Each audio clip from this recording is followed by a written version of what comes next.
Ready? Begin. Welcome to the Secret Group Podcast. Let's get started, shall we? Welcome to the podcast, everybody. We got a special guest today. Me, Andrew Youngblood, as always. Will Loden. And then we got Myq Kaplan, everybody. Hey, that was a perfect impression of me. Thank you. You said your voice, he said his voice, and then I said mine exactly in your voice. Oh yeah, I guess I should have waited. Oh no, it's fine. No. You know what? You're our first guest. We usually have a third with us, and this is our first.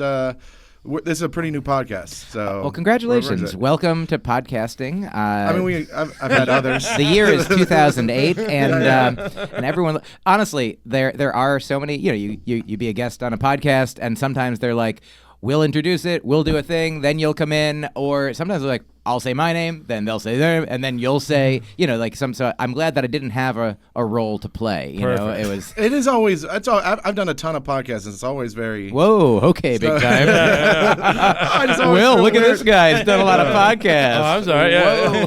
I always must be nice. I always feel strange at the beginning. The beginning is always the strangest part. I will say that when I host my own podcast with a guest, I will, these days I do it mostly remote because you can do anywhere from anywhere, don't have to move, and so we'll be, chatting in the window like human beings, like friends, like fellow comedians or what have you, and then usually I'll just be like, all right, now I'm gonna hit record and turn into the most artificial like game show host. Welcome to the show, everybody. Now it's the time to pretend that we weren't just talking for a few minutes. Yeah. And then when you get introduced, I always go, "Hey, everybody," and I'm like, "Who the fuck? What is this?" Yeah, there's no crowd. There's no like. I do sort of. I think about that a lot when I'm talking to someone, like I'm talking to you two right now, but aware that there will be ultimately, hopefully, other people listening. So who do we address? Hello, listeners out there in the future. It's the present for you, and we're in the past from you, but we're in the present for us, and you're in our future. What's it like? Who is the president? That kind of thing. We're doing quantum leap time travel rules. Just roughly 3 weeks at a time. Yeah, I'm a cheerleader. Looking in the mirror, that's what I see. Yeah. Reverse quantum leap. There we go. I think I actually do have reverse body dysmorphia. I think I look fantastic. I think that's the best thing. Yeah, look. I think you look fantastic. Thank you, Mike. You got a wonderful shirt with my initial on it. Yeah. Thank you for preparing. It's an M. Yeah, absolutely. I wish I had that. That sounds awesome. Yeah. To look in the mirror and be like, that's great. I was just listening to a lot of advice column, or I read a lot of advice columns. I listen to a number of advice podcasts. I'm a big fan of the advice industrial complex for whatever reason. Like, there's so many. That's what Eisenhower warned us about, right? Yeah, that's exactly right. But big advice. He advised us to be careful about it, and in so doing, he fell right into the hands of his enemy. And so I was reading, I think it was or maybe I was listening. Yes, I was listening to a Dear Prudence podcast, one of Slate's columns I read, and they have a podcast. And I forget the name of the guest, but he was really well-spoken on the issue of weight. I think he has done another show or series or something about it. And somebody had called in because she was a woman who, she's like, I think that my weight is even for my body, type and size and height and whatnot, the body mass index is this, and she's like, but my mother-in-law comes from a different culture that she says mean things about Americans in general and our size, and then specifically me, even though I'm and the answer that Prudence gave included, she's like, maybe if this is bothering you as much as it is, perhaps obviously this person is being rude to you, and that's not cool, and your husband, it's his mother, he should say something to her, but also psychologically speaking, if it's rubbing you this raw, maybe you could also look into, is there something specific in your history? And then the guest was like, I actually think that every human being, or at least everyone in our culture, has some form of body issue because of because of the culture, because Everything. of the media, Everything. because look at even there's whatever size person there is, like there are people with eating disorders because they're looking at average size people or themselves average size or less, thin, objectively thinner people who are like, I must be, and some people get to be skeletal. You can see the bones through people's skin when they are unhealthily that I feel like obviously there's a great movement towards health at any size, and also there's a certain point at which your body, if it doesn't have enough food, will shut down and you'll die. And so that in that direction, this is all to say you are a rarity, Will. The one person who's happy with how he looks exactly all the time, no problem. Andrew, you're the norm. You're a man of the people. And also, you should be happy with your body. Your body's perfect. I not in YouTube comments, but and I run a roast show. Nothing's good in YouTube comments. I run a roast show. I'm very aware of the things that can be said about me. But I don't think I could consistently do a roast show on the internet. It's fine. My girlfriend calls me sexy every day, and it does make me feel good. That's the best. Yeah, it's like I'm not looking for anything else. Yeah, that's the secret out there, everyone. If you're getting into comedy, just have a loving relationship. Yeah. That's all you need. What's the secret to happiness in life is Will's girlfriend. Yeah, exactly. Well, you're lucky because she's a comic. I think that helps too, right? That does help. Yeah. So, and she's not joking when she calls you sexy. No, she's not. No. She's a comedian. It's a long con. On her deathbed, she's like, every time I was joking. She's really committing to the bit. One hand. How long have you been together? We've been together for like a year. So nice. we're still in it. Yeah. If it ends, then it'll stop being sexy, and she'll be like, you could lose some weight. That would be amazing. If I hope that you stay together forever. If you both want to do that, and you're happy and get happier and happier.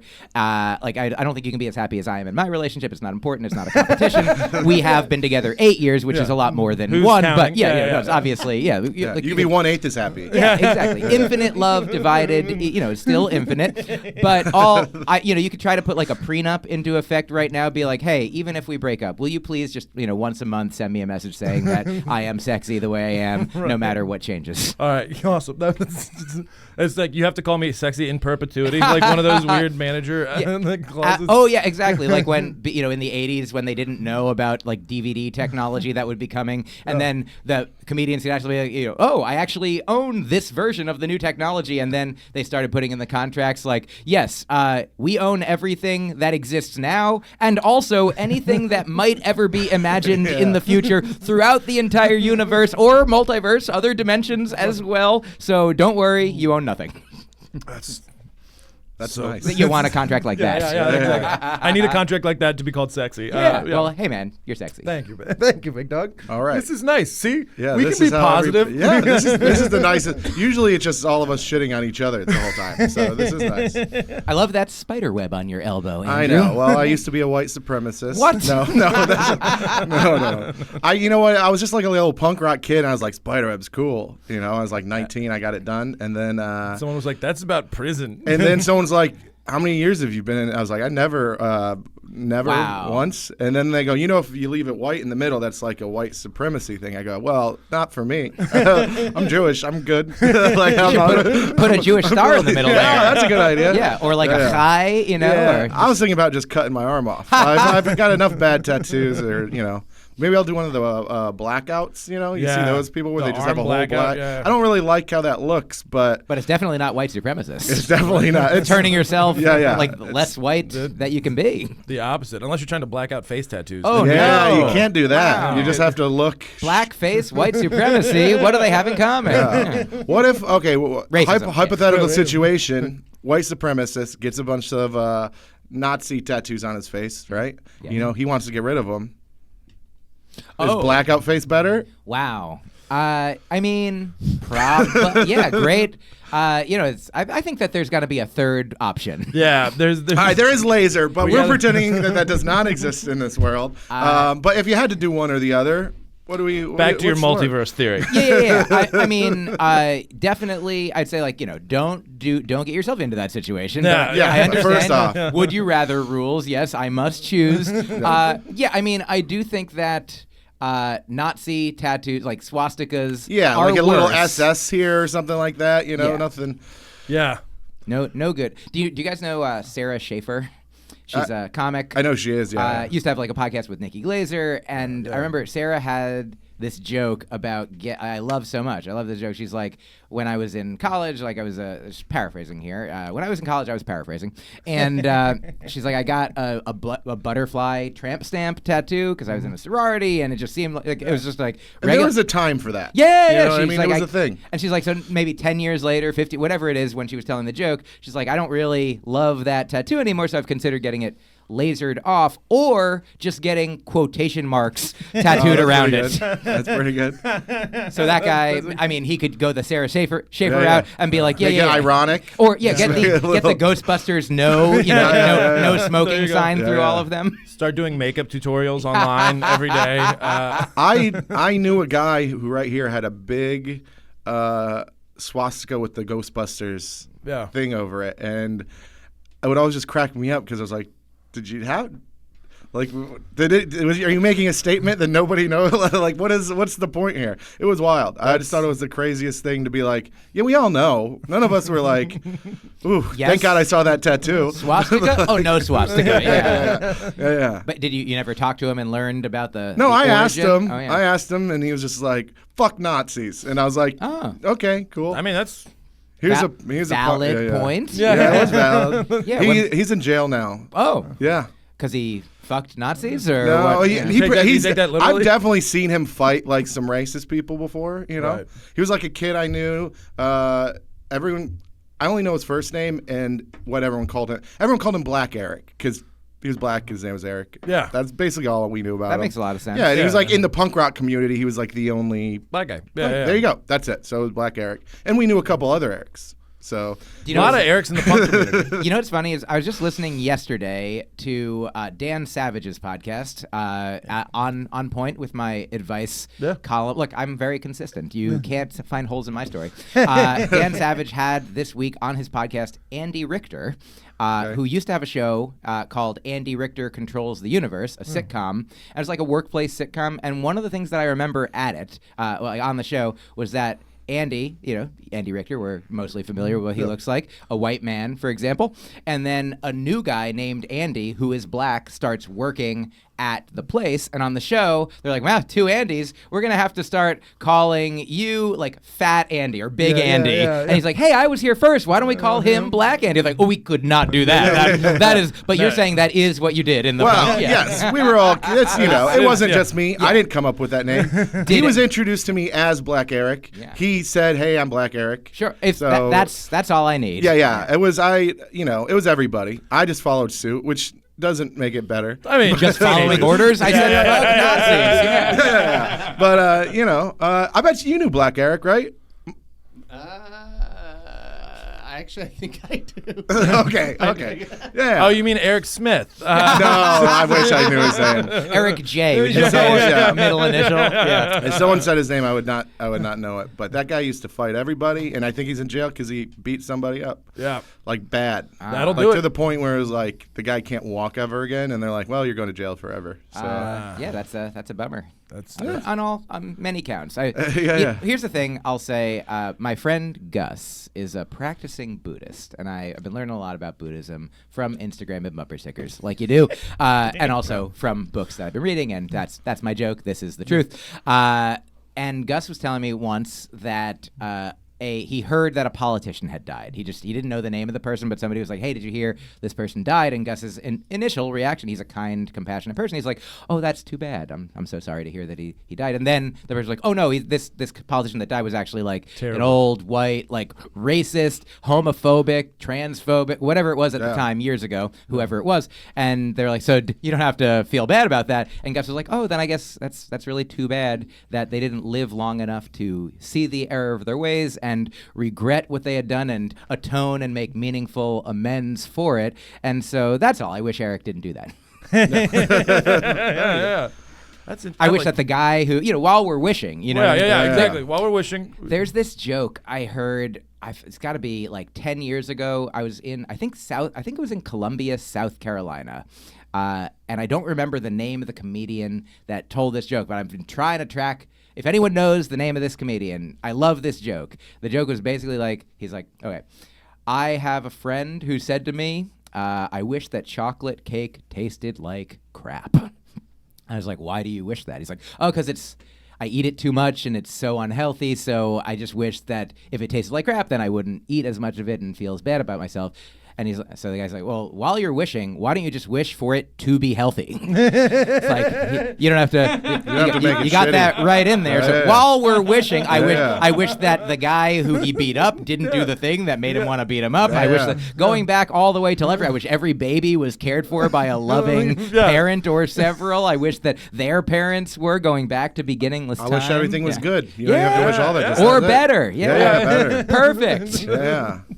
Yeah, that's interesting. I guess I haven't really looked into a lot of Buddhist philosophy. Look into it. Yeah, if you want to. It's it scares me. I'm from Mississippi. What scares you about it? I don't know. I remember because they used to the bald-headed folks at college used to hand out the Bhagavad Gita. Yeah, that one, and so I have like a copy of that I tried to read. And that I believe is Hinduism. And what do you think that all Asian religions look alike? Okay, fair enough. Sincerely, I've read, Siddhartha. I read that one. Sure. And back in the day. But I don't know. Excellent. Oh, well, you don't have to.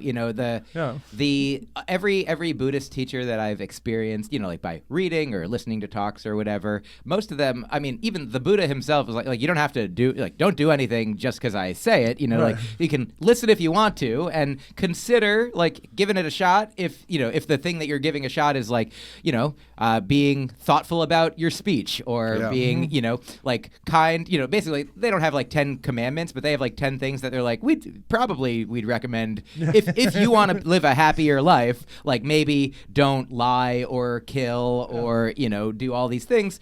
And the cool thing about Buddhism is that for each one of those things not to do, to not kill, there's 2 things that you can do that's positive. One of them is not kill. Just doing nothing, you're fine. You're just not killing. No, that's positive. But then you can also help, feed somebody or give them medicine or, help, improve. So it's it seems to me, and I'm not a practicing Buddhist, and I'm, this is so, take everything I'm saying with a grain of salt. I ran this by my Buddhist friend. He's like, here's a couple of points that are slightly different than what you're saying, and I don't remember them, so just know that. But it does seem like killing is negative, and not killing is approximately neutral, and then positive is helping someone. So I'm like, 2 out of 3 of the things you can do are positive. It's all karma based, kind of, right? It is. That's basically it. Karma, and my understanding of the Buddhist definition of karma is not about what you deserve, but it is about more like a cause and effect. That truly, if you water a seed and there's soil, if all the conditions are there,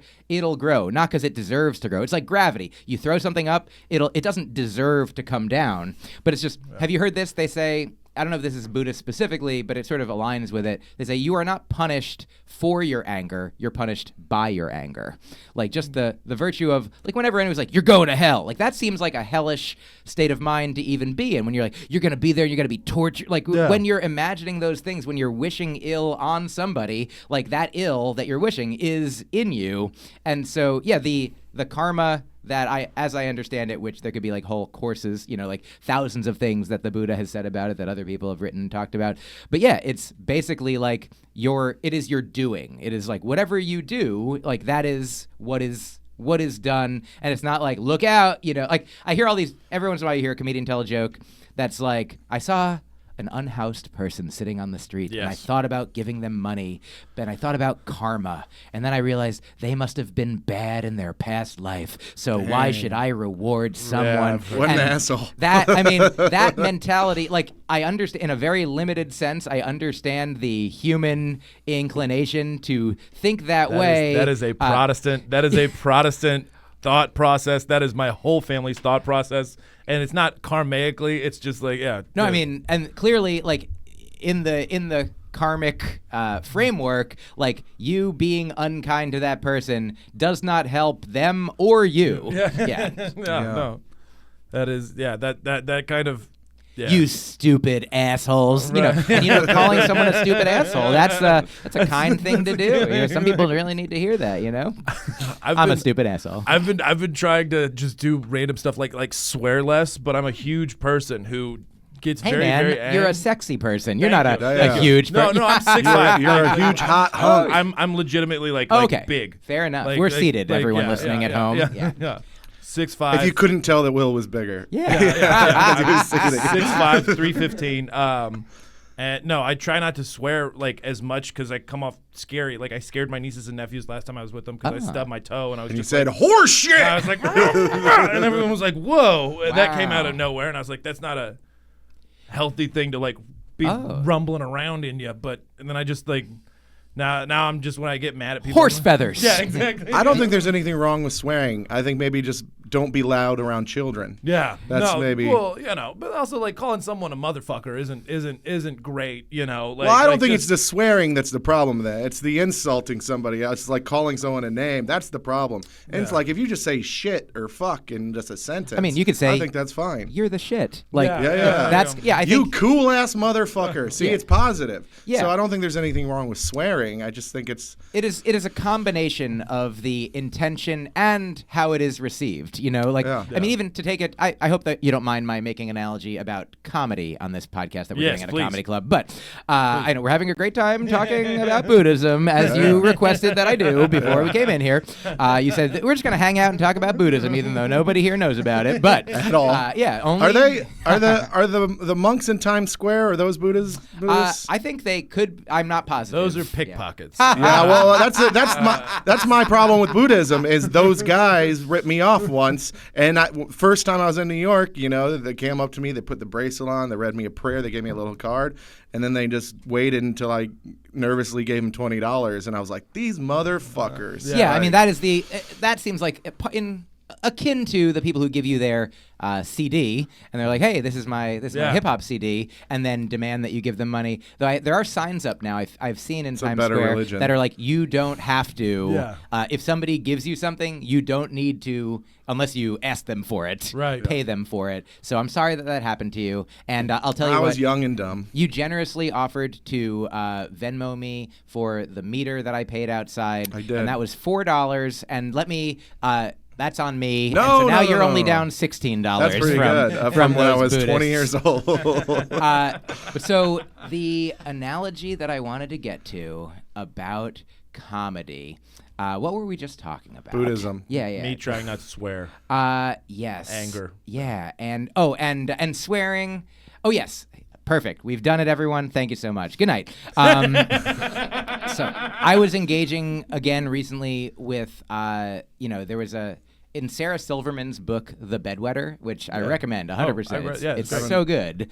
And there's a chapter where she talks about like the time in her career where she had used a racial slur about Chinese people on Conan and then got some pushback from the Asian American community, and she went on Bill Maher's show at the time, Politically Incorrect, and I rewatched the clip where at the time when she was younger and she was defensive of her satire, and this Asian man was like, I don't think it was the best satire, and regardless of your intention, like you have to know that your words can hurt people. Of course. I'm reading this book right now that I recommend so goddamn much. It's Jesse David Fox's new book called Comedy Book. I think it just came out like the end of last year. It's like a history of. I have it in my bag. I can pull it out and read you the whole book right now. But and I'm gonna do that, Andy Kaufman style.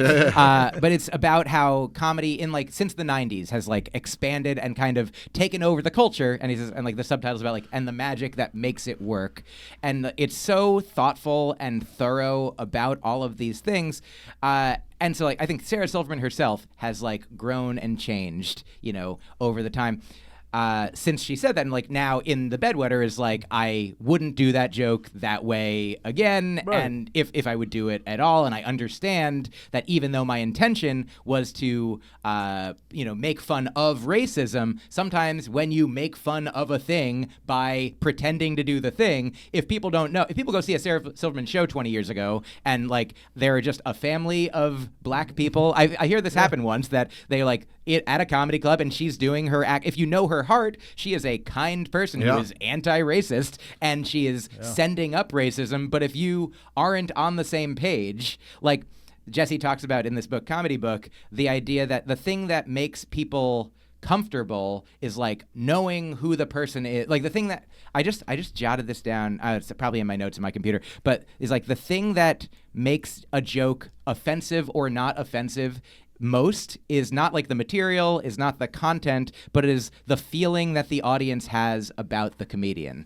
So like he gives an example of like That's such a good point. a Holocaust joke that his grandmother, or like a sexual assault joke that his grandmother had told him, and that, and then there was an example of like an Anthony Jeselnik Holocaust joke that he's like, I know Anthony, I know his heart, I know his intention, I know he's not an anti-Semite, and that knowledge frames like my understanding and appreciation of that joke, whereas like Esty from The Cellar has direct experience with people in her family having experienced the Holocaust, and she has said like, I don't like any Holocaust jokes, but Jesse, he suggests like maybe if Dave Attell told a joke like this, that she would like that one because she knows him, she loves him, she knows he's Jewish, she has booked him for many years, they are friends, and so it's not.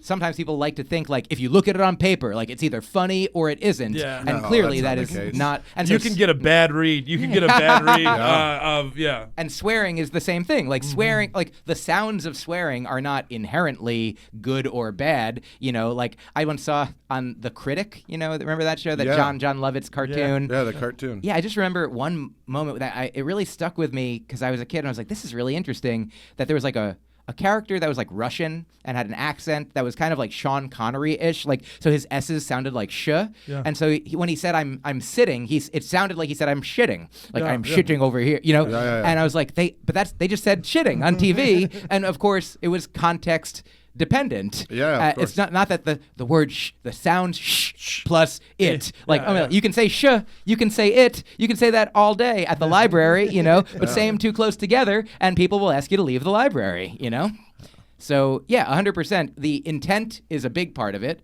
and then how it's received is another part, and the end.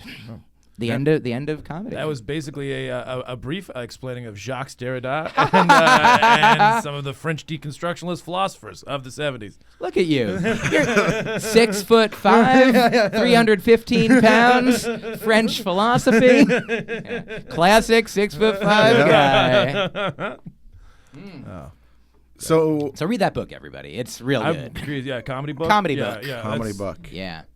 That sounds great. 100%. I'm taking notes. Like I don't normally just take notes when I read things, but I got it from the library. I'm just like keeping a Google like just. You got it from the library? Yeah, I got the book You out of use the the library. I use the library too. Recommend the library. I didn't even know Dude, the library rules. that was still an option. Really. It's again. I mean, it has been this whole time. Yeah. Oh, man. I just assumed. I just order everything online. If I'm going to read something, I order the book. And I got whatever. back into the library over COVID. That's because over COVID I started spending crazy amounts of money on books, and then there's a library right down the street from my apartment, and so also, man, like so I live in New York City, and I've actually lived in 3 different boroughs in the past year. I live bouncing around. Yeah. I was living in Brooklyn for like 15 years, and then we found out we had to move, my girlfriend and me, and we took off for the summer. I was traveling all of last summer. And then we're like, we'll just easily find a place when we get back. And it was not so. But we crashed at a friend had a home that he was not using, just like a basement apartment for a little while in Queens. And he's like, I was just Airbnb-ing it, but they changed the laws, so I can't do that anymore. So if you just want to have it cheap for as long as you need it while you figure out, it's like smaller in a basement. It wasn't our optimal. We're like, that'll be a great place to regroup. We moved in a week later, a huge storm flooded. We woke up to like an inch and a half of water, our stuff. So we got out of there. But the good news is, in that week, my driver's license had to be renewed. So I got a driver's license. My address is on my driver's license is a place I lived for 1 week. But I used that to get a membership at the Queens Library, which is a pretty sweet library system. So I have Queens, Brooklyn, and now live in Manhattan. And just between all of those, like they got a lot of books. And also, if wherever you live, I mean, I'm sure that Houston has it's a sizable city. It's got a bunch of libraries, a big We system. got libraries. I got one 2 blocks from my house. And so you can probably order things, that are through not the system. Yeah, just that. I do that a lot. If they're at any place in Houston in the library system, they can come right to you. There's also And ebooks and audiobooks, and then there's the Libby app, which I just read a thing that if you live in a small place that doesn't have a big extensive library, you can for real cheap sign up for another library can sponsor you or something. So Texas's libraries, they have a sponsored. They've sponsored where all the libraries throughout the state want to work together. So I just got a great book called The Black Count about Alexander Dumas's granddad, and that came from Dallas. So they'll trade books around all over the state. Also, I put that last year at some point I tweeted something or threaded it or Substacked it. I blue skied it. I Facebooked it. I Skynetted it. I went back in time. I put it on a cave wall, sent a pigeon out with it. Whatever's doing it. I'm putting it there. And it was the idea of something hey, how libraries give you books for free? What if they did that with everything, other stuff? And then people were like, hey, did you know that some libraries do that? You can get like power tools and just library of things. You can borrow, there's so many things that I used to buy books all the time. Yeah. And now I go to I like to support used bookstores and keep them in business. They're getting rid of Do a you lot of resell? those. Would you guys resell your books if you buy them? I do sometimes. Yeah. You have to, or especially in New York, you got no place to put. 1,000 books. Some of them I'll give away. You know what I did once? So when I was moving, when we had to move out, I was like, okay, I got a ton of books. I haven't read them all, but I'm not going to read them all in the next month. So I'm like, rather than move them, everywhere and pay to store them and this and that, I'm like, I'm going to sell some of them and I'm going to give some of them away. And then I started going, sometimes bookstores, when you sell them, they're like, we don't want these. And so for those, I just started coming at my shows. I would go headline on the road. I don't really sell CDs or posters or I now have a book of my own that I don't know if y'all know Ramin Nazer. Used to live in the Austin comedy scene. Now lives in LA. Amazing visual artist and has done my podcast logo and some album covers for me, and his art is incredible. Ramin Nazer, get his stuff. But the library, what am I in the middle of?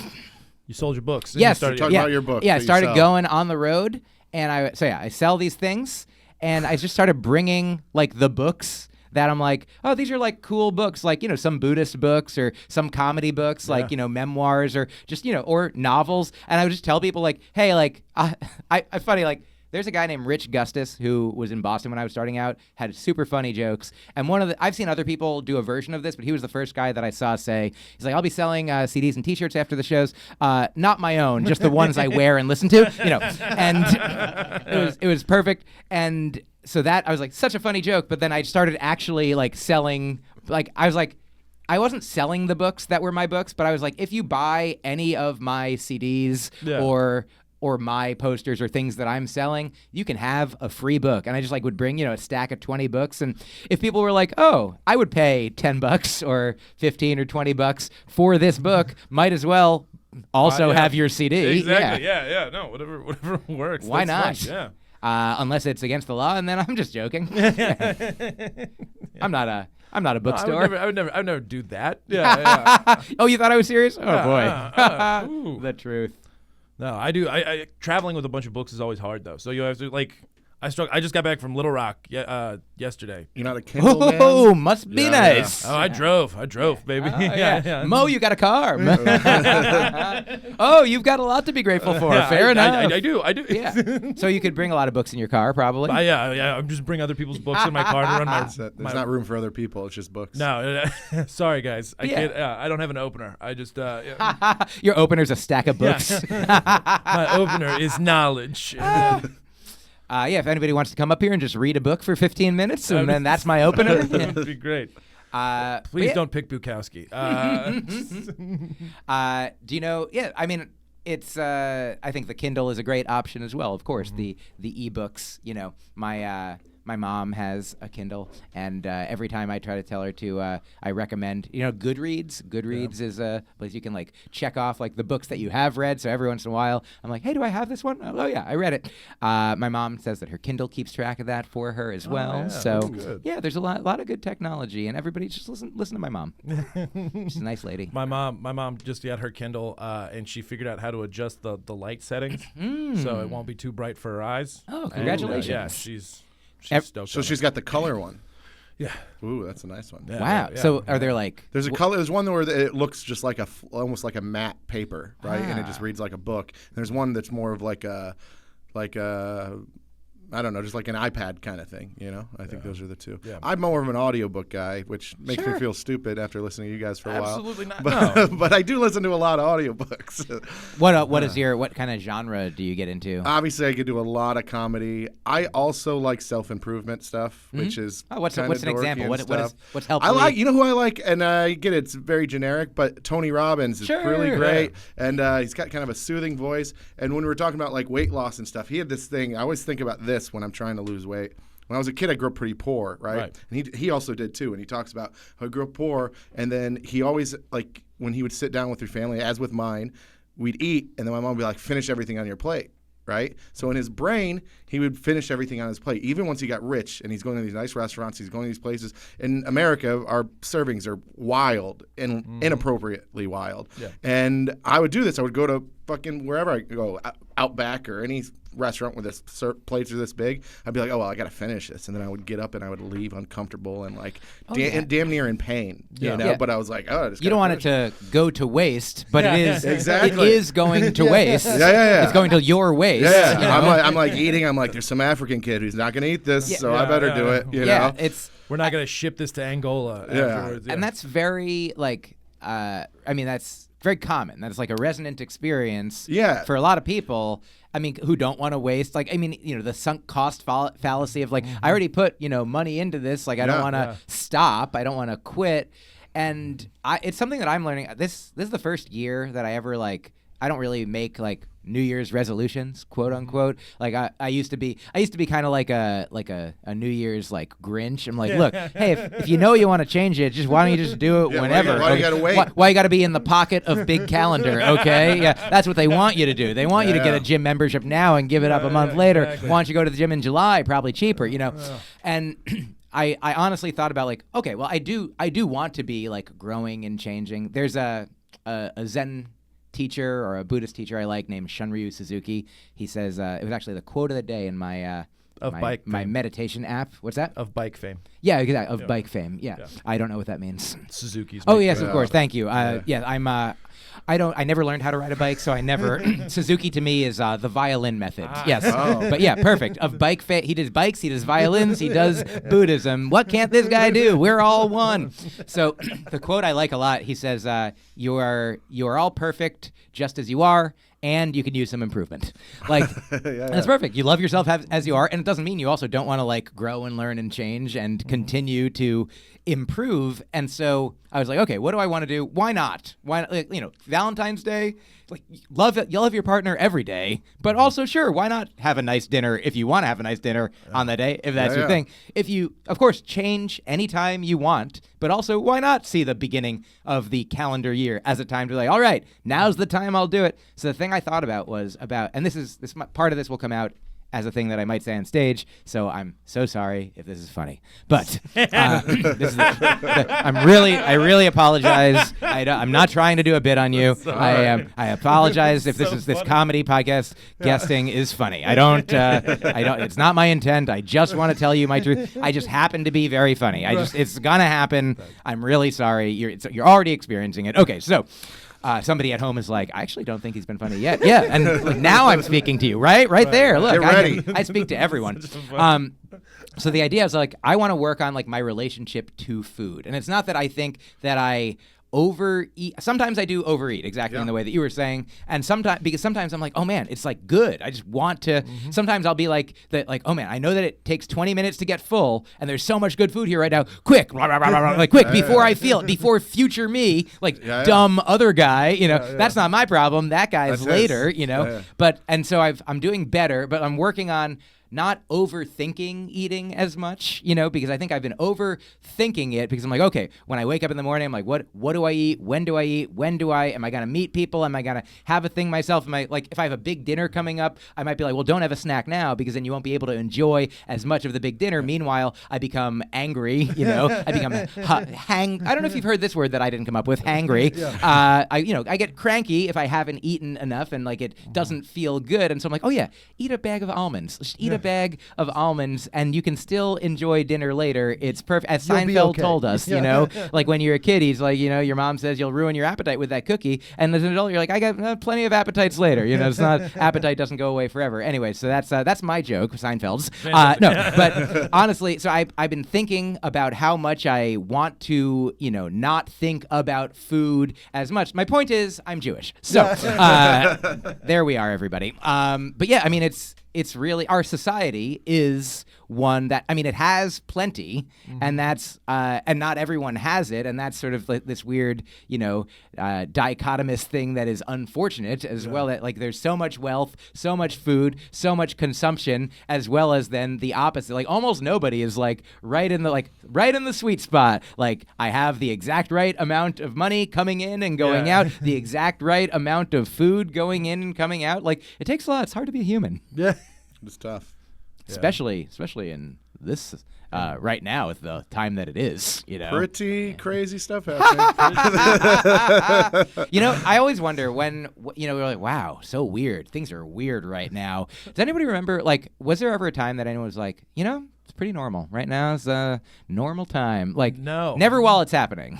There has to be a time. Because you look This back, seems like the weirdest time I've been alive. going right? going to the library, man. So the library has a bunch of old newspapers from Houston, going back through like they have all the microfilms too if you really want to get into it. Oh yeah. But you can look back at like, because everyone talks about the 90s being like, wasn't the 90s like great? We weren't in wars. We had a surplus. And it's like, we were. You pull out these newspapers and everyone's like, we're about to die. The sky is falling. Everything is. I think. How about 1945? I remember we dropped a couple of atomic bombs. The sun, we built cities to build bombs to just kill civilians. I think that the thing that is different about now, like for you, Andrew, perhaps, number one, you're now like the most experienced, oldest, wisest version of yourself. So you have all other times in your life to compare to and think. Like right now, you contain all of it. Additionally, not just you, but what is different about society now compared to 50 or 100 years ago or even 20 years ago is the amount of everything and everywhere that is available, that the internet and the instantaneous media that we can get used to be truly like it's a little too much. 1865 like took a while for people to find out that the war ended. That's why Juneteenth celebrated different times, different places. Exactly. And now finally I think this is the year that white people have all finally heard about Juneteenth. Like that finally reached everyone on horseback. Everybody, there's a holiday from many years ago, from many years ago. Should have been there are black people still finding out about it. I just saw a black comedian on stage had a funny joke about how he just started celebrating Juneteenth because he hadn't heard of it. Yeah. That's great. It is nuts the amount of knowledge that we have coming in all the time. Like I feel like now, like back in the day, if something was happening before the internet was as like when the internet came out, you get knowledge, but it still was like a little more direct. Like it'd be like, all right, well here's the story. right? Here's the story of today or tomorrow. Now there's 8,000 things coming across at one time, and I feel like I learn one. Which one's the story? Which one's the story? And then you're like, you learn a little bit of every single one, and then you're like, I don't really know anything about any of them. I just know like the very surface level, and also there's all these videos coming at me and dogs, and I just my brain is like fried Dogs nonstop. are good. I don't have dogs. Twitter on my phone. I think that's a very Sensible. Yeah. I have Do you it, have but I X on don't your log phone, in. though? Yeah. Sorry. Yeah. No, I'm a Threads man. All right. Same. I'm a Threads man because they forced it on me. I didn't know, right? Like it's No, they it's tied to Instagram. I don't have an app for They it. I don't think, YouTube right? they YouTube There is an app for they it as YouTube well, yes. they YouTube iMusic us where like it's like you've had Instagram, Exactly. you're already on this with all of these people. Yeah, I've seen that I've posted on it. I'm like, I don't remember ever posting on Threads. That's fun. Yeah. Well, they really sorry that happened snuck to you. it in there. I'm really sorry. That's okay. Do y'all know about? Have you heard of the? I don't want to. Oh, you don't have to. This is a Yeah. new social media app. We've learned too much today. It's not an Mike? app. This is just a concept. Have you heard of the Dunning-Kruger effect? No. I've heard the name. I think once you say it, I'll be like, oh yeah. This is that's like the perfect answer. So what the Dunning-Kruger effect is about essentially is the less you know about something, the more confident you will be in your knowledge, and you will be wrong. But you do not know that you are wrong because you have so little information. Whereas the more you know about something, then the more you know about how much you don't know about that thing. And so for somebody who doesn't know anything about a thing, they're like, yeah, I think I know Got a about good the grasp Dunning-Kruger of effect. it. Yeah. But once you learn about it, then you're like, oh, yeah, I didn't know anything about it, and now I know a little bit about it. And somebody gave me this analogy once that they're like, imagine like a circle that represents inside the circle is all of human knowledge, right? And then as the circle expands, as human knowledge increases, as we learn more and more, what's outside the circle is everything we don't know, right? The circle is what we do know, outside's what we don't know. So as they call the perimeter of ignorance, right? Because beyond the perimeter of ignorance, there's everything we're ignorant of. As the knowledge expands, as we learn more, as we know more, the perimeter of ignorance gets bigger and bigger because the circle's getting bigger, so the circumference is bigger and bigger. So even though there's like perhaps infinite things outside of it that we don't know, like we get more and more knowledge, but there's more and more that we know about what we don't know about. Like right now, we're like, man, 95% of the universe, dark energy and dark matter, we don't know what that stuff is at all, but we at least, 100 years ago, they were just like, we know everything. Yeah. It's dirt. We got this. Thousands of years ago, they're like, it's earth, air, fire, water, the end. Don't get me started on my four humors. Yeah. No, that's I don't know. I guess to bring it back to comedy, I feel like sometimes you need to be ignorant of stuff, otherwise you can't be funny about it. Like is there because the more you get to know about something, you're like, that's Well, have you ever seen a really, really smart comic try to over-explain something to the crowd? Yeah. And Hey, you're I'm like, right here. Well, I have this friend that used to do this joke about how we lived in China, right? And the whole joke was about the Chinese language, and he would do it here, but he would literally have to give the audience a Chinese lesson, and it would just fall flat all the time. I'm like, this joke, you can't teach them Chinese just to be like, and this is what it means. And I was like, it's this a isn't pun gonna... in Mandarin. I was like, you're over. I was like, you got to dumb some of this shit down, man. You can't. You guys know Andy Kindler? Yeah. Yes, of course. Andy, one of my faves. I love Andy. My favorite joke he has is he used to do. He goes.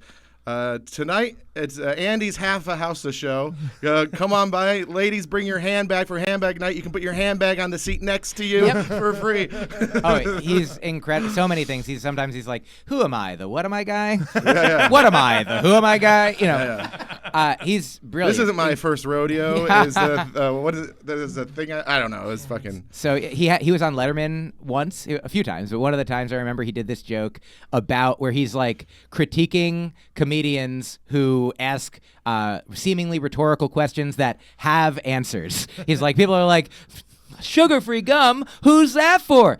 Diabetics. Like, Yeah, he's the best. And so I do honestly feel like there are sometimes I have a joke. I I have a joke I years ago would tell about the movie Final Destination. I was like, I think this is a good joke if you know the movie Final Destination. And I knew that not everyone would know the joke Final Destination. So I would real quick be like, this is going to be great, everybody. I'm just going to tell you real quick what you need to know about the plot of the movie Final Destination. And I like did my best to make it like funny and quick and part of it. And it like the whole thing takes like a minute total. Like, and so I think, and it worked. I was happy to do it. And so if I had to teach the audience Chinese, I think I could do it. But I'm saying like I totally I don't know Chinese, but I'm pretty sure Dunning-Kruger style that I could teach people Chinese. I was hanging out with Andy Kindler one time, and I took him. Whoa, name dropper! I brought him up. I know. Well, this is my favorite. This is my favorite thing I've ever experienced with him. I love him, and he's on nonstop. And we did the joke joint or whatever, and I took him to lunch. And we're driving down the road, and he's talking. He is talking, right?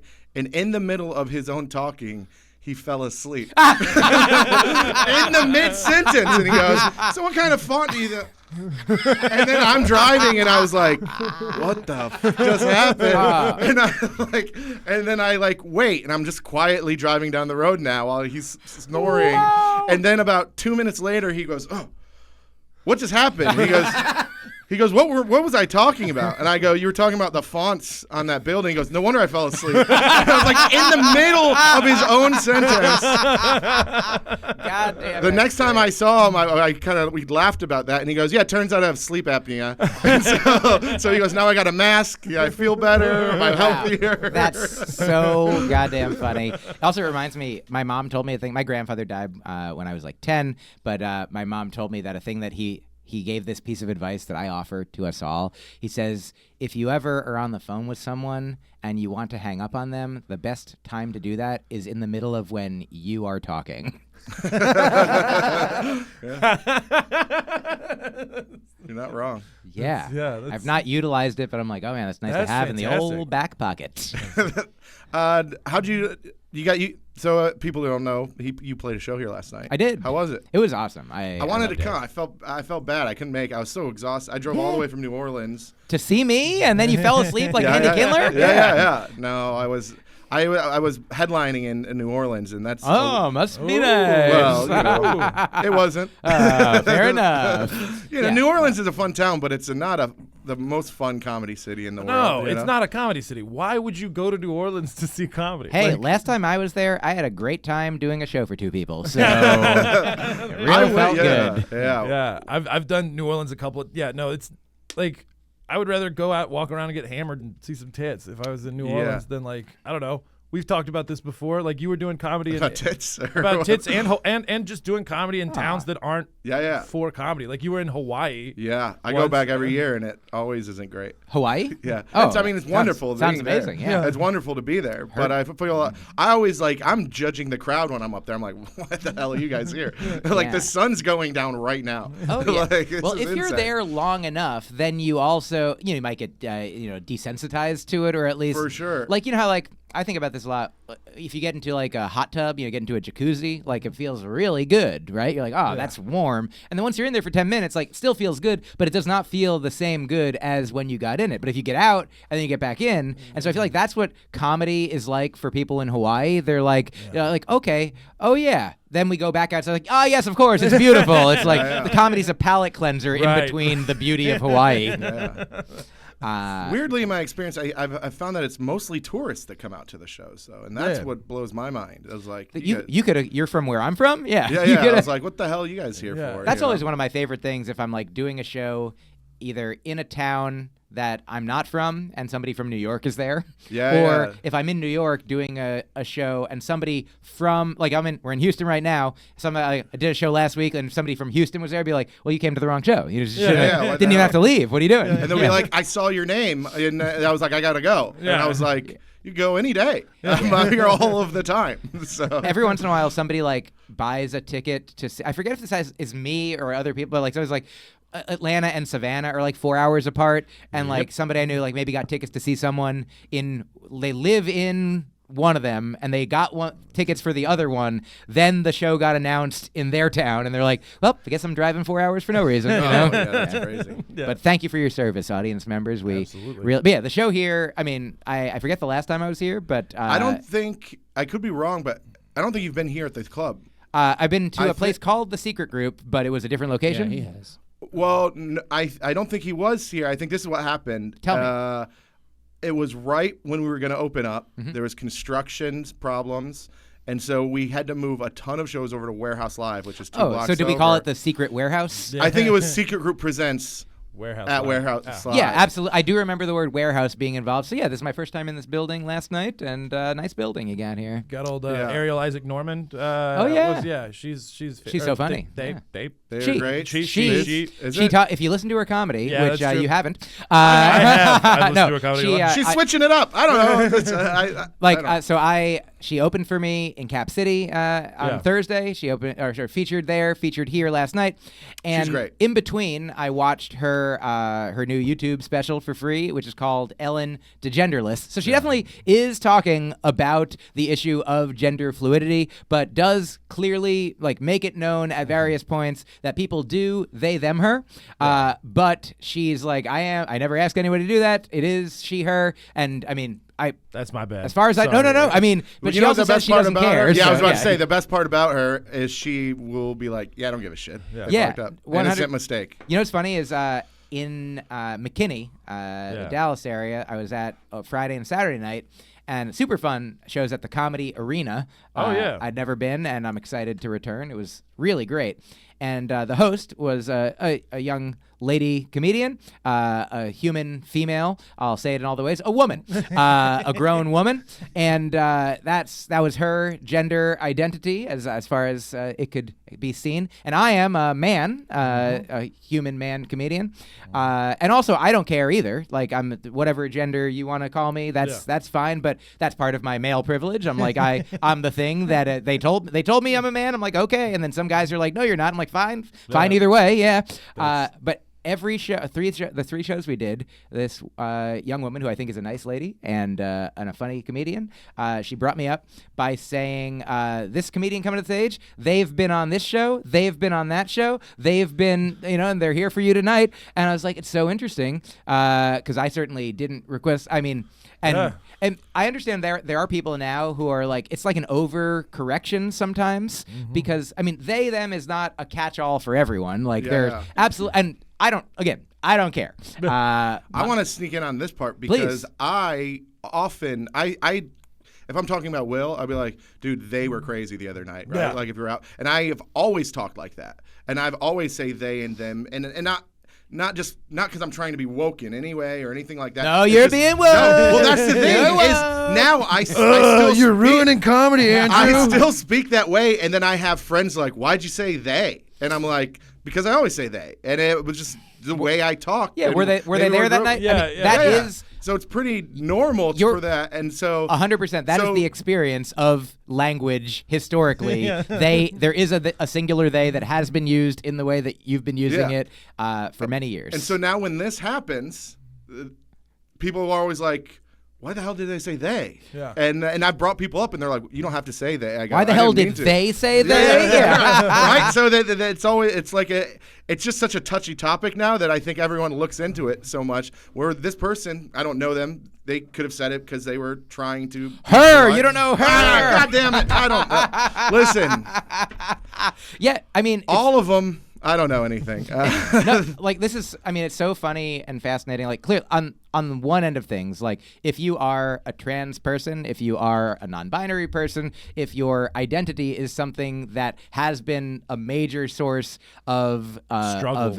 struggle, 100%, then this is a very important topic. Most people that I know who are, in the community of trans people and non-binary people, like I released a podcast the other day with a person who uses they them pronouns. I didn't realize it. I posted, different pronouns, and they asked me, "Hey, can you change those to they them?" I was like, "Oh, I'm so sorry. I absolutely will." And they're like, "Cool, thank you so much." And like course, that's the yeah. way it goes almost all the time. Like Yes. if you have positive intentions, if you want people to feel happy and be who they are, if you don't which is most people, Yeah. whether you understand it or not, it's easy once you learn to just like, it's easy to say the thing like when people are like, well, how am you're changing your name? Like when you meet a new person, you learn their name. Yeah. Like when somebody tells you their name, like my girlfriend's name is Rini. Her given name is Catherine. Right. Her mom called her like Rini, Catherine when she was a little baby, when she was a little kid. Yeah. And at a certain point, her mom stopped doing it. And when I met her, when I met Catherine, her name was Catherine, and she was like, I'm Catherine. And I was like, hello, Catherine. And like maybe we've been together like 2 years. And she was like, so double me. Yeah, exactly, yeah. And weight wise and height wise, yeah, all of it. She's like, you're like two of my girlfriend, yeah. And she was like, I just kind of miss my mom stopped calling me Rini. I'm like, I wish I liked being called Rini. And I was like, hey, I've got an idea.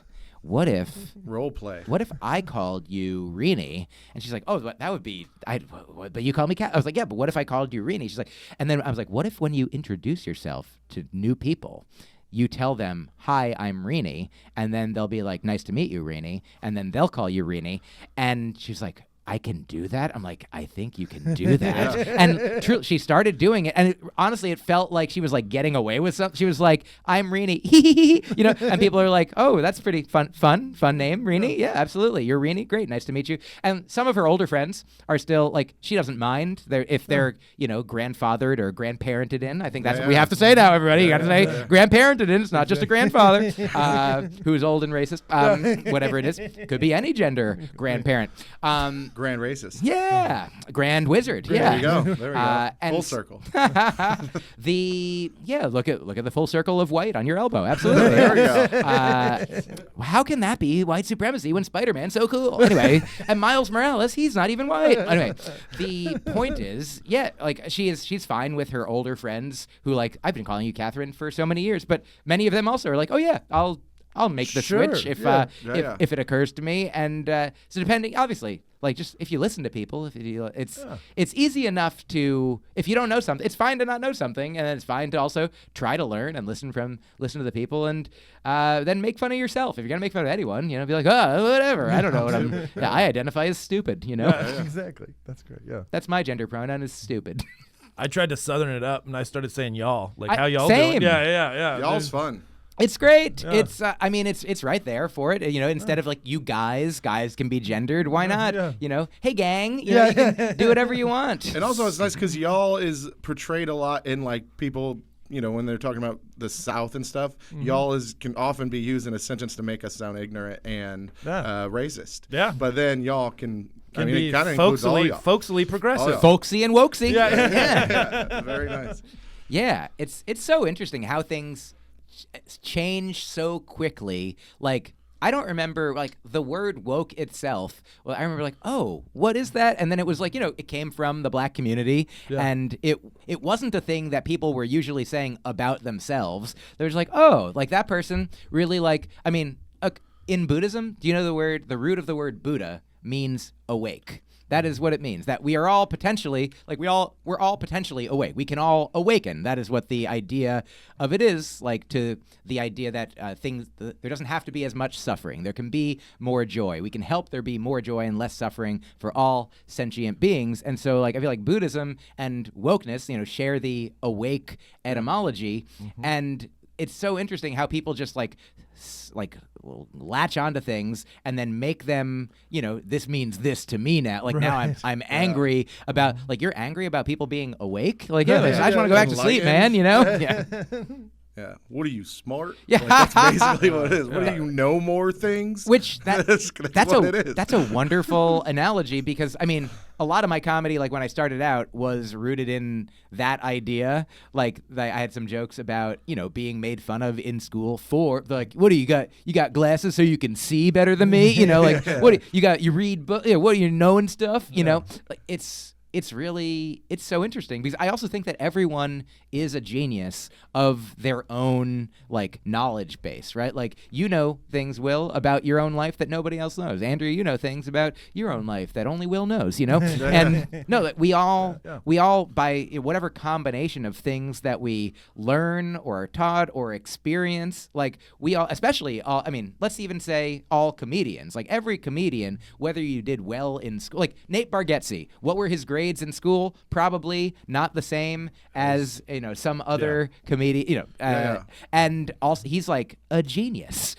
He is a non-school genius. And like so every comedian who is brilliant. Like nobody does what Maria Bamford does. Nobody does what Gary Goldman does.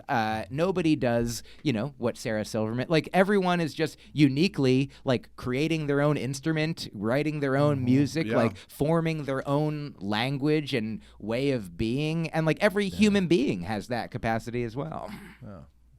And whatever field they choose to get. Yeah, you hear that, you stupid assholes? You've got a lot of potential. Of course, potential's a fancy French word for hasn't done shit yet. Is that from something? It's old football saying. It's an old football That's saying. an old football saying. Old football saying. You boys got a lot of potential. Of course, potential's a fancy French word for hasn't done shit yet, so get off your ass and start running. Wow. That's fun. I feel like there's a comedian, Myq Fox. I think this was her joke. We were dating in like 2008 to 2010, and she had a joke about, I forget if it was I can't, it was something like I can't fuck your potential. Yeah. Oh, that's funny. That's good. Yeah. Something like that, maybe better. Yeah. She's a funny, smart human being. That's so interesting. Yeah, I mean, obviously. Everyone out there, you're perfect just as you are, and you can use some improvement. That's all. What, Brandon, what time are we at? 103. That's a great place to end it, I think. You're perfect and potential. Counterpoint. I think that what we did was perfect, and we can improve it. So, hour number 2 coming at you. There we go. You got anything to push? We'll start with you. Come to you last because it's the most important. Yeah, no, I'm doing in September. I'm going to Lafayette to do You Look Like. Going to be back in Little Rock in October, and we're going to be in San Antonio. You're in Little Rock a lot. They pay me. That's like They pay me to go up there every 2 months to do my dumb little roast show, and I love it. It's all the roast show. Yeah, it's the roast show, and then after that, I do a showcase with the people I drag along with me. So it's fun. Oh, nice. Do you bring people from Houston, or you? I brought Jose Pena and Ben Daniel this time, and then I usually co-host it with Big Baby Green, but his cell phone didn't go off, and I wasn't going to be late to the show. So. Dang, that's crazy to be like. Get left behind on such a long road trip. Yeah, I mean, like, I got to his house at 7:30 in the morning, and I waited until 9, and then I was just that's above and beyond. Yeah. When did you knock on the door? Yeah, well, he's up in an apartment complex, so I called all 3 of his fucking phones, and yeah. I got a lot of questions. Why has he got 3 phones? Because he's a black dude, and so he's got. Did you not know that Do you every not know black dude? everybody- I actually Black didn't dude- know that. No. I also didn't know that, but I'm on board now. He's got a lot of cell phones. I don't know. He's got a lot of cell phones. All right. Excuse me.